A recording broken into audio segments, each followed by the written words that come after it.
لاہور کی شام ہمیشہ کی طرح پر رونق تھی۔ لوگ اپنے اپنے کاموں میں مصروف تھے، گاڑیوں کا شور، بازاروں میں ہلچل، ہر چیز معمول کے مطابق تھی۔ مگر آج کی شام کچھ الگ تھی۔ ہوا میں ایک عجیب سی سردی اور بے چینی محسوس ہو رہی تھی، جیسے کسی بڑی مصیبت کا سایہ شہر پر منڈلا رہا ہو۔ نوید، جو ایک تجربہ کار تفتیشی افسر تھا، اپنے دفتر میں بیٹھا ہوا تھا۔ وہ اپنے ذہن میں گردش کرتی ہوئی ان گنت سوالات اور پیچیدہ کیسز کے بارے میں سوچ رہا تھا۔ پچھلے کچھ دنوں سے شہر میں پراسرار اور خوفناک قتل ہو رہے تھے۔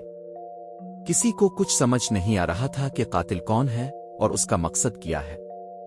سب سے خوفناک بات یہ تھی کہ ہر قتل کا انداز بالکل ایک جیسا تھا، جیسے کوئی ایک ہی شخص ان تمام وارداتوں کے پیچھے ہو۔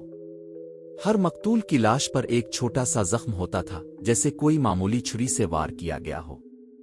لیکن جب لاشوں کا پوسٹ مارٹم کیا جاتا تو پتہ چلتا کہ اصل موت زخم سے نہیں بلکہ کسی زہر نشہ آور مواد سے ہوئی تھی۔ نوید اور اس کی ٹیم کئی دنوں سے اس قاتل کی تلاش میں تھے، لیکن اب تک انہیں کوئی ٹھوس سراغ نہیں ملا تھا۔ یہ قاتل نہایت ہوشیار تھا، وہ کسی قسم کا سراغ پیچھے نہیں چھوڑتا تھا۔ اچانک نوید کا فون بجا۔ دوسری طرف ایس پی علی تھا۔ نوید، ایک اور لاش ملی ہے، وہی پرانا انداز قتل، تمہیں فوراً جائے وقوع پر پہنچنا ہوگا۔ نوید نے جلدی سے اپنی چیزیں سمیٹیں اور اپنی ٹیم کے ساتھ جائے واردات کی طرف روانہ ہو گیا۔ دل میں بے چینی اور تجسس، لیکن اس بار اس کے ذہن میں کچھ نیا پتہ چلانے کا عزم تھا۔ لاش ایک معروف کاروباری شخص طارق حفیظ کی تھی۔ طارق کا تعلق شہر کے امیر ترین لوگوں میں ہوتا تھا اور وہ ایک بڑی تجارتی کمپنی کا مالک تھا۔ اس کی لاش ایک بلند و بالا عمارت کے آخری فلور پر ملی تھی۔ جب نوید اور اس کی ٹیم موقع واردات پر پہنچی تو وہاں کا منظر انتہائی دل دہلا دینے والا تھا۔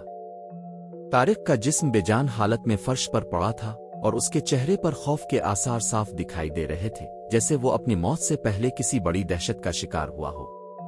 نوید نے موقع واردات کا بغور جائزہ لیا، ہر چیز کا معائنہ کیا، لیکن کوئی سراغ نظر نہیں آیا۔ اس قاتل کا انداز ہمیشہ کی طرح پیچیدہ اور پراسرار تھا، لیکن اس بار ایک چیز نے نوید کی توجہ اپنی طرف کھینچ لی۔ طارق کے ہاتھ میں ایک چھوٹی سی چابی تھی۔ یہ چابی عام سی نظر آ رہی تھی، لیکن نوید کو یقین تھا کہ یہ کوئی عام چابی نہیں ہو سکتی۔ کچھ نہ کچھ اس چابی کے پیچھے ضرور چھپا ہوا ہے۔ نوید نے چابی کو غور سے دیکھا اور پھر طارق کے دفتر کی تلاشی لینے کا فیصلہ کیا۔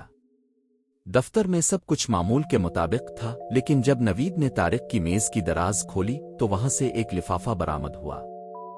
لفافے کے اوپر لکھا تھا، جو اس راز کو جاننے کی کوشش کرے گا وہ اپنی موت کو قریب پائے گا۔ یہ جملہ نوید کے لیے ایک چیلنج کی طرح تھا۔ وہ ایک بے خوف تفتیشی افسر تھا اور اس قسم کی دھمکیاں اسے روک نہیں سکتی تھیں۔ اس نے لفافے کو کھولا اور اندر موجود کاغذات کو پڑھنا شروع کیا۔ لفافے میں موجود کاغذات میں کچھ انتہائی خطرناک معلومات درج تھیں۔ یہ معلومات ایک خفیہ گروہ کے بارے میں تھیں جو شہر میں مختلف لوگوں کو نشانہ بنا رہا تھا۔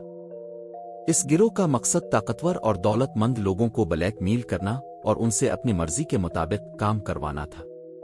اگر کوئی ان کے مطالبات کو پورا کرنے سے انکار کرتا تو اسے قتل کر دیا جاتا۔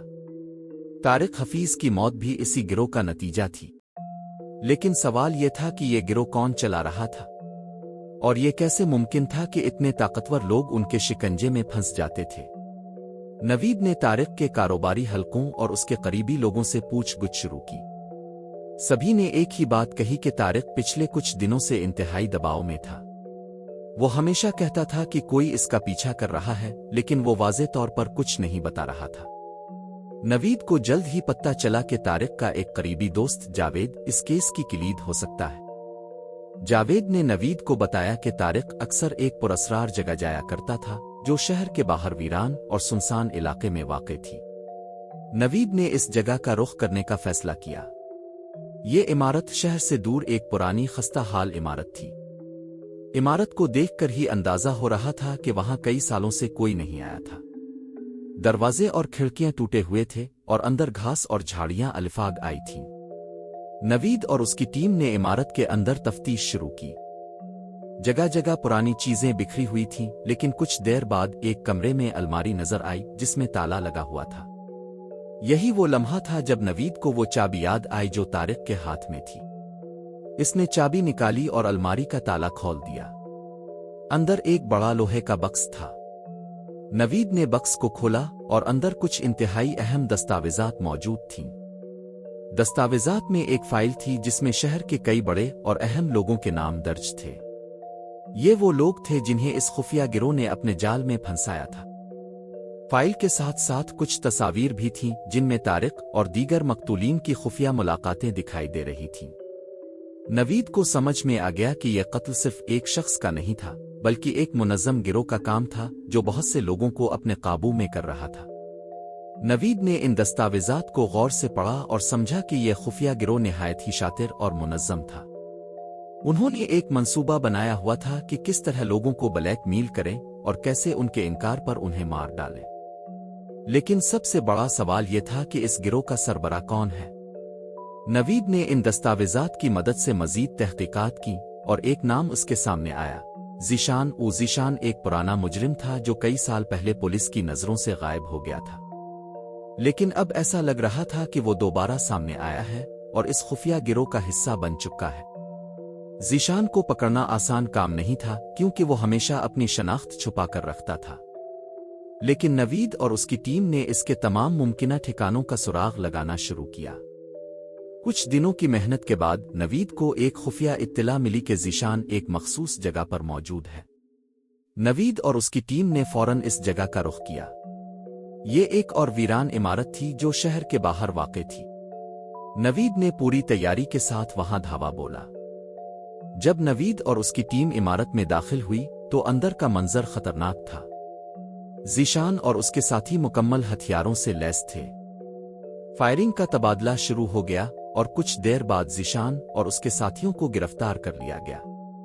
ذیشان کو جب نوید کے سامنے لایا گیا تو اس کے چہرے پر کوئی خوف نہیں تھا۔ وہ مسکرا رہا تھا جیسے اسے یقین تھا کہ وہ بچ جائے گا۔ تم کبھی بھی اس راز کو مکمل طور پر نہیں جان پاؤ گے، ذیشان نے کہا۔ نوید نے سرد لہجے میں جواب دیا، ہم دیکھتے ہیں کہ تمہاری خاموشی کب تک برقرار رہتی ہے۔ ذیشان کی بات نے نوید کے ذہن میں اور زیادہ سوالات پیدا کر دیے تھے۔ وہ یہ سمجھنے سے قاصر تھا کہ ذیشان کو اتنا اعتماد کیوں ہے۔ اسے لگا کہ ابھی بہت کچھ ایسا ہے جس کا انکشاف ہونا باقی ہے۔ ذیشان کی گرفتاری کے بعد نوید نے اس سے پوچھ گچھ شروع کی، لیکن ذیشان کسی قسم کا راز فاش کرنے کو تیار نہیں تھا۔ ہر سوال کا جواب خاموشی یا تنزیہ مسکراہٹ میں دیا جاتا۔ نوید جانتا تھا کہ ذیشان صرف وقت گزار رہا ہے، مگر وہ اس بات کو سمجھنے میں ناکام تھا کہ ذیشان کیا چھپا رہا ہے۔ اچانک نوید کو ایک اہم فون کال موصول ہوئی۔ فون دوسری طرف سے خاموشی تھی، پھر ایک پراسرار آواز سنائی دی، اگر تم ذیشان کو چھوڑنا چاہتے ہو تو تمہیں اپنی زندگی کی سب سے بڑی قربانی دینی ہوگی۔ وہ فون کاٹ دیا گیا۔ یہ کال نوید کے لیے ایک وارننگ تھی۔ اس نے فوری طور پر اپنے افسران کو آگاہ کیا اور مزید تحقیقات کے لیے اپنی ٹیم کو متحرک کیا۔ ذیشان کی خاموشی اور یہ پراسرار کال دونوں نے نوید کو شدید پریشانی میں مبتلا کر دیا۔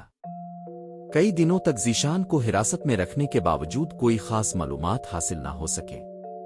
نوید نے ذیشان کی فائل کا دوبارہ جائزہ لیا اور ایک اہم نقطہ نوٹ کیا۔ ذیشان کی سرگرمیوں کا ایک اہم مقام شہر سے دور ایک پرانا فارم ہاؤس تھا۔ وہاں کچھ غیر معمولی چیزیں مل سکتی تھیں۔ نوید اور اس کی ٹیم فارم ہاؤس پر پہنچے اور جگہ کا معائنہ شروع کیا۔ فارم ہاؤس کے ایک کونے میں ایک خفیہ تہخانہ تھا۔ وہاں پہنچنے پر انہیں کچھ اہم ثبوت ملے۔ ایک پرانا لیپ ٹاپ، کچھ ہارڈ ڈرائیوز اور ذاتی دستاویزات جو ذیشان کے جرائم سے جڑی تھیں۔ جب نوید نے لیپ ٹاپ کا معائنہ کیا تو اس میں حیران کن حقائق سامنے آئے۔ ذیشان اور اس کے ساتھی ایک بین الاقوامی گروہ کا حصہ تھے جو دولت مند لوگوں کو بلیک میل کرتے اور ان سے بھاری رقوم وصول کرتے۔ مزید یہ کہ ان کے ہاتھ کچھ اہم حکومتی راز بھی لگ چکے تھے جنہیں وہ اپنی مرضی کے مطابق استعمال کر رہے تھے۔ نوید کو معلوم ہو گیا کہ ذیشان اکیلا نہیں تھا بلکہ اس کے پیچھے ایک پورا نیٹ ورک تھا جو مختلف ممالک میں پھیلا ہوا تھا۔ نوید نے تمام ثبوتوں کو اکٹھا کیا اور اپنی ٹیم کو فوری کارروائی کا حکم دیا۔ یہ نیٹ ورک بہت زیادہ طاقتور اور خطرناک تھا اور اسے جلد از جلد ختم کرنا ضروری تھا۔ نوید نے پولیس کے اعلیٰ افسران اور بین الاقوامی ایجنسیز کو اطلاع دی اور ایک مشترکہ آپریشن ترتیب دیا۔ آپریشن کے دوران کئی اہم مقامات پر چھاپے مارے گئے اور نیٹ ورک کے اہم اراکین کو گرفتار کیا گیا۔ ذیشان کا نیٹ ورک بکھر گیا اور وہ خود اس بات پر مجبور ہو گیا کہ وہ عدالت میں اپنے جرائم کا اعتراف کرے۔ عدالت میں ذیشان نے اپنے تمام جرائم کا اعتراف کیا اور اسے عمر قید کی سزا سنائی گئی۔ نوید اور اس کی ٹیم کی محنت رنگ لائی اور اس نیٹ ورک کو مکمل طور پر تباہ کر دیا گیا۔ لیکن نوید کے ذہن میں ایک سوال ہمیشہ موجود رہا، کتنے اور ذیشان جیسے لوگ ابھی بھی پردے کے پیچھے چھپے بیٹھے ہیں؟ اس کیس نے نوید کو سکھایا کہ اس دنیا میں ہر راز کے پیچھے ایک خطرہ ہوتا ہے اور کبھی کبھی انصاف حاصل کرنا موت کو دعوت دینے کے مترادف ہوتا ہے۔